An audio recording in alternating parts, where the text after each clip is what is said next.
কি ভাইরে ভাই মার্কাটা কি চাচারে চাচা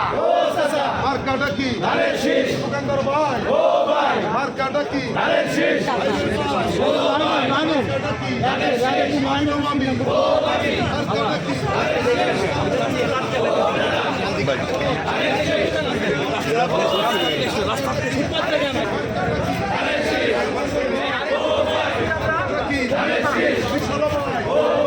মার্কাটা কি চাচারে চাচা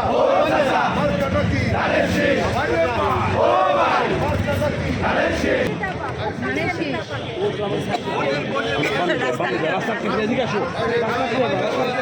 শেষ মুহূর্তে এসে আসলে এই মেসেজটা সবসময় দেওয়া আছে যে মানিকগঞ্জবাসী আপনারা আসুন, আপনাদের জেলার উন্নয়নের জন্য, আপনাদের উন্নয়নের জন্য, আপনাদের সন্তানদের সুন্দর ভবিষ্যতের জন্য আমরা আগামীতে ধানের শীষে ভোট দিয়ে বিএনপি সরকার প্রতিষ্ঠিত করব এবং আমাদের নেতা জনাব তারেক রহমান সেই নেতৃত্বে আমরা মানিকগঞ্জটাকে একটা উন্নয়নের জেলায় পরিণত করব।